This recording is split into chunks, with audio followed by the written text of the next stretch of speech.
Kidnap ಕೇಸಲ್ಲಿ ಜೈಲು ಸೇರಿದ H D Revanna ಭವಾನಿಗೂ ಸುತ್ತಿಕೊಳ್ಳುತ್ತಾ ಕಾನೂನು ಕಂಟಕ. ಇದು ರಿಪಬ್ಲಿಕ್ ಕನ್ನಡದ ಎಕ್ಸ್ಕ್ಲೂಸಿವ್.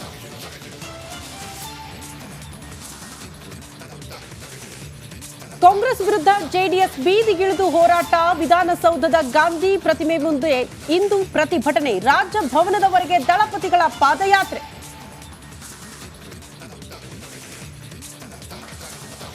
ರಾಜ್ಯ ರಾಜಕೀಯದಲ್ಲಿ ಪೆನ್ ಡ್ರೈವ್ ಕೋಲಾಹಲ. ದೇವರಾಜೇಗೌಡಗೆ ದುಡ್ಡಿಗೆ ಪೆನ್ ಡ್ರೈವ್ ಮಾರ್ತಾ ಇದ್ದಾನೆ.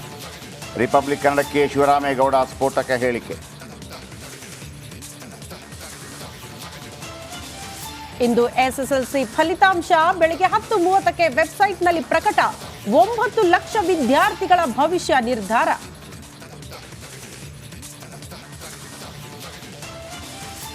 ಚಿಕ್ಕಮಗಳೂರು ನಗರದಲ್ಲಿ ಕಾಣಿಸಿಕೊಂಡ ಒಂಟಿ ಸಲಗ. ರಾತ್ರಿ ಇಡೀ ಕಾಡಾನೆ ಬಿಂದಾಸ್ ಓಡಾಟ. ಇತ್ತ ನಾಗರಹೊಳೆಯಲ್ಲಿ ಕರಿಚಿರತೆ ದರ್ಶನ.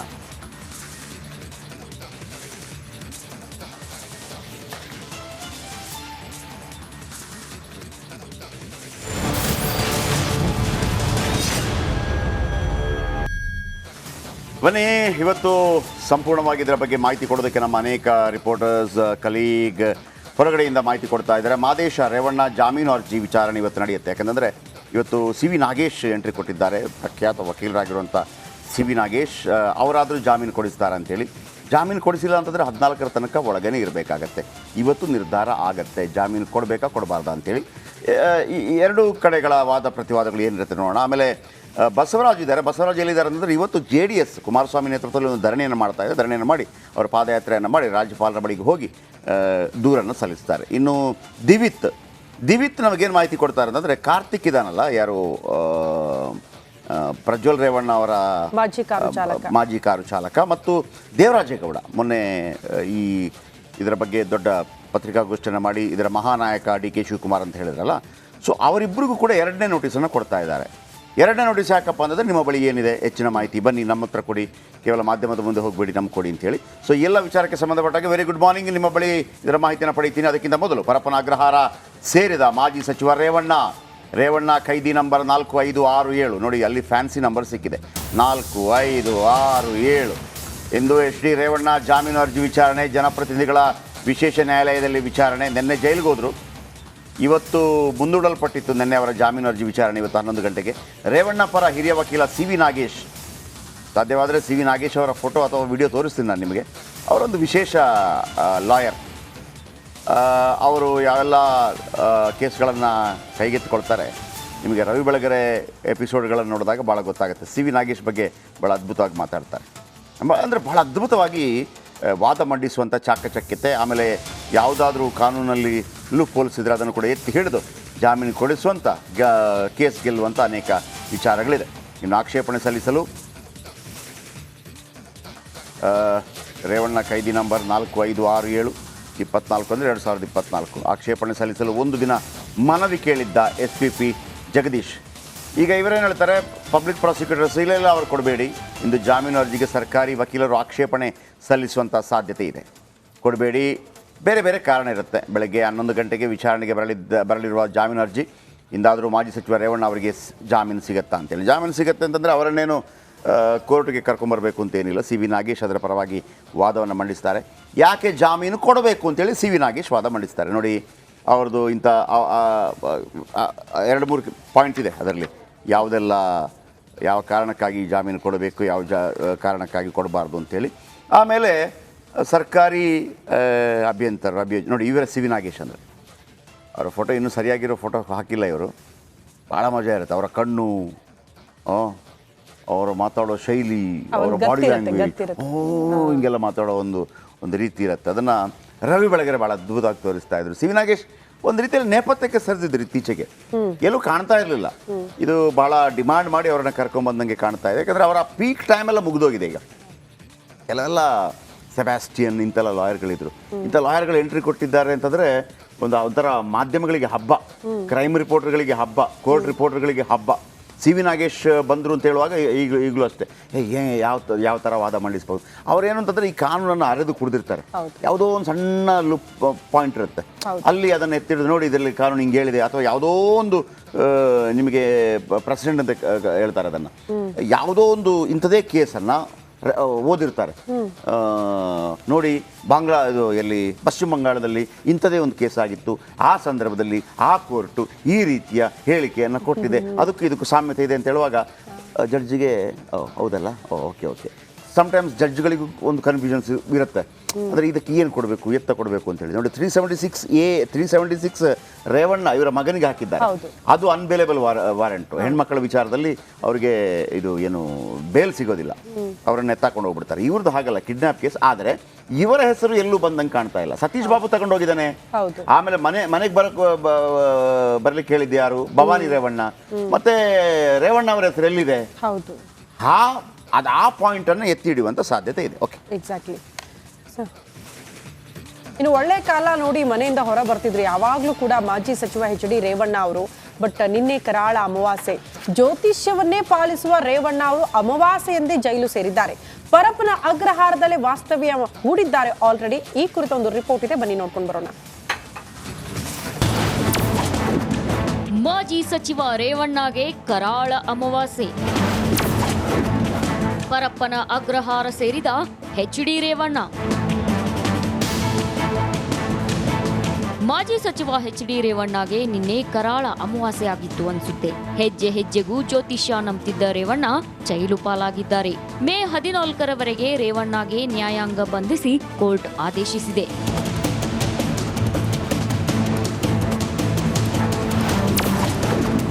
ನ್ಯಾಯಾಂಗ ಬಂಧನ ಆದೇಶಕ್ಕೆ ರೇವಣ್ಣ ಕಣ್ಣೀರು.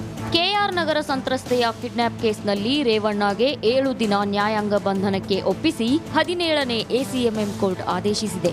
ಈ ವೇಳೆ ಅಳುತ್ತಲೇ ಕೋರ್ಟ್ನಿಂದ ರೇವಣ್ಣ ಹೊರಬಂದ್ರು. ಇನ್ನೂ ಆದೇಶ ಪ್ರತಿ ಸಿಕ್ತಿದ್ದಂತೆ ರೇವಣ್ಣಗೆ ಪರಪ್ಪನ ಅಗ್ರಹಾರಕ್ಕೆ ಶಿಫ್ಟ್ ಮಾಡಲಾಯಿತು.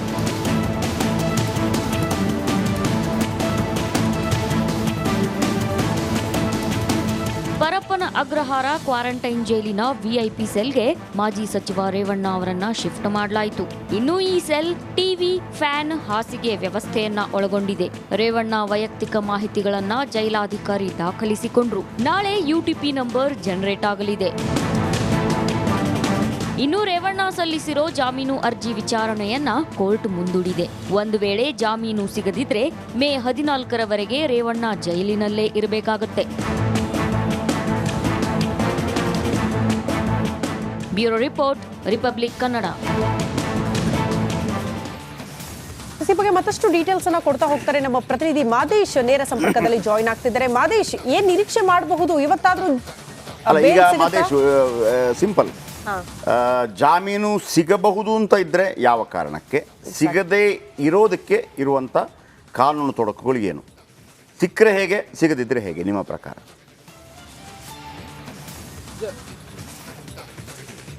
ಜಯಪ್ರಕಾಶ್, ಈಗಾಗಲೇ ಈ ಒಂದು ಪ್ರಕರಣಕ್ಕೆ ಸಂಬಂಧಪಟ್ಟಂತೆ ಜಾಮೀನು ಅರ್ಜಿಯನ್ನು ಪಡೆಯೋದಕ್ಕೆ ರೇವಣ್ಣ ಪರ ವಕೀಲರು ಸಾಕಷ್ಟು ದಿನಗಳಿಂದಲೂ ಕೂಡ ಒಂದಷ್ಟು ಸರ್ಕಸ್ ಮಾಡ್ತಿದ್ದಾರೆ. ಈ ಮುಂಚೆ ಅವರು ಅರೆಸ್ಟ್ ಆಗೋಕ್ಕೆ ಮುಂಚೆಗೂ ಕೂಡ ನಿರೀಕ್ಷಣಾ ಜಾಮೀನು ಅರ್ಜಿ ಹಾಕಿದ್ರು, ಅಲ್ಲೂ ಕೂಡ ಒಂದಷ್ಟು ಅಂಶಗಳನ್ನು ಉಲ್ಲೇಖ ಮಾಡಿದ್ರು. ಈ ಮುಂಚಿನ ಕೇಸ್ನಲ್ಲೂ ಕೂಡ ಜಾಮೀನು ಪಡೆಯೋದಕ್ಕೆ ಸಾಕಷ್ಟು ಇದು ಮಾಡಿದ್ರು. ಆಮೇಲೆ ಅದು ಅಷ್ಟೊಂದು ಗಂಭೀರವಾದ ಕೇಸ್ ಅಲ್ಲ ಅಂತೇಳಿ ಅದನ್ನು ವಾಪಸ್ ತೆಗೆದುಕೊಂಡಿದ್ರು. ಈ ಒಂದು ಕಿಡ್ನಾಪ್ ಕೇಸ್ ಇಲ್ಲಿ ಅವರಿಗೆ ದೊಡ್ಡ ಕಂಟಕ ಆಗಿದೆ. ಇವತ್ತು ಜೈಲಿನ ಕಂಬಿ ಒಳಗೂ ಕೂಡ ಕೂಡುವಂತೆ ಮಾಡಿದೆ. ಇವತ್ತು ಅವರ ಜಾಮೀನು ಅರ್ಜಿ ವಿಚಾರಣೆ ನಡೆಯುತ್ತೆ ಜನಪ್ರತಿನಿಧಿ ವಿಶೇಷ ನ್ಯಾಯಾಲಯದಲ್ಲಿ.